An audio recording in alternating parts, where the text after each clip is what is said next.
Punjabi channel वालों तमाम सुनने वाले अस्सलाम वालेकुम। तो अज की ये पंजाबी मैसेज एक गल डिस्कस करांगे कि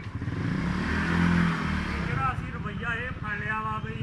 फलाना जे मुसीबत च फसिया वा तो सानू की भाई साहब ये एक लफ्ज़ बहुत असीं रख लिया वा कि किसी भी भरा ते कोई परेशानी मुसीबत बनती असीं इंज बेखबर हो जाने कि सानू की वो ही फसिया वो एक जिमीदार सी उहदे घर ना चूहे बहुत आ गए। वो हुण चूहियां दा तोड़ खिड़की हुंदी उस दिन शहर गया खिड़की उहदी नज़र च आई उन्हें खिड़की लै लई उन्हें कहा चलो चूहियां दा तोड़ ते हो गया लिया के उन्हें जनाब टुक विच फसा के ते जिथे चूहियां दा ज़्यादा आउण जाण उसे खिड़की रख चूहे ने जो देखा बई खिड़की आ गई आ वो सियाना चूहा सी वो गया कुक्कड़ कोल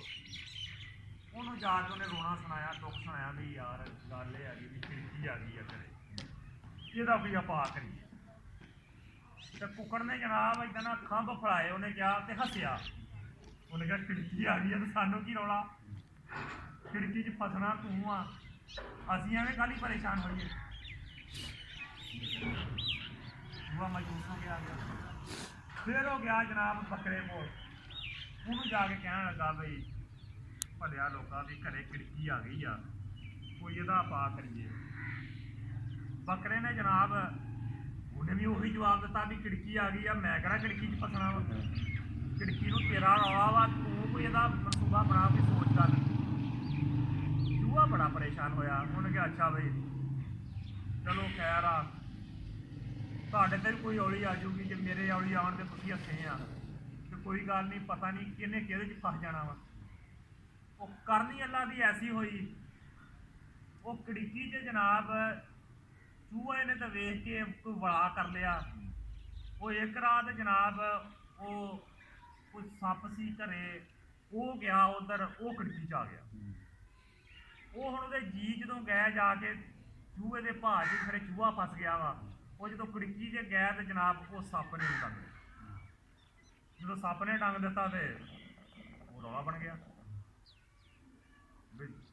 जी सी बुढ़ी उन्होंने सप ने डंग दिता हकीम आ गए उन्हें पहला हकीम आया ना उन्हें आके दम झाड़ा किया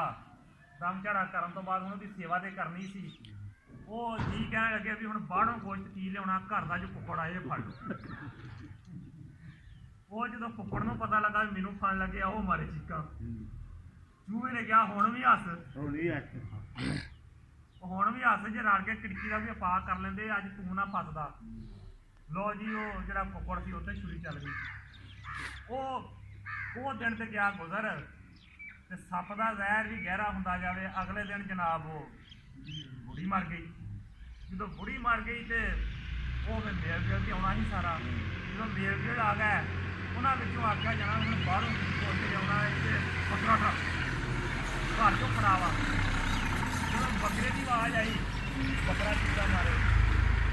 चूहा फिर हसे उन्हें कहा हुण भी हसो बई तुहाडे ते कल हसन का वेला ही अज मेरे ते हसन का वेला वा वो जनाब बकरे की ते भी छुरी चल गई तो जनाब गल ये हैगी आ ये गल छड्डदी है भी सानू की बाबा पीरो अज बड़ा टुटे दिल ना देखा ये वाली छुरी किसी होर ते भी चल सकती है अगर इसका पा ना होया तो ये जनाब ये छुरे जोड़े है ये खुंडे कोई नहीं होने तो किसी ना किसी होर धोण से भी चल सकते हैं तो ये जोड़े भी दुख सुख है ये साझे कर लेने चाहिए अगर ये शेयर कर लीए तो घट जाते हैं किसी ने कहा कि अगर दुख वंड लै जान तो मुक जाते हैं तो जोड़े सुख अगर तकसीम कर दिते जान तो वध जाते हैं दुख वंडन नाल घटते हैं दुख जोड़े शेयर कर जोड़े सुख है वो अगर तकसीम कर दिते जान तो अगे तो भी ज़्यादा हो जाते हैं तो जनाब ये रल मिल के जिंदगी गुजारनी चंगी गल आ गल डॉक्टर साहब सही है तुहाडी बिल्कुल इस तरह करना चाहिए तो नेकी ये काम सारे शहर तू तो चौधरी महबूब भी हिस्सा पाओगे दुख सुख ही बनने नहीं जी मैं तो मेरी तो चाचे स्कीम की जिम्मेदारी है दुख सुख अभी लोग करा मोहरी चौधरी महबूब को होना चाहिए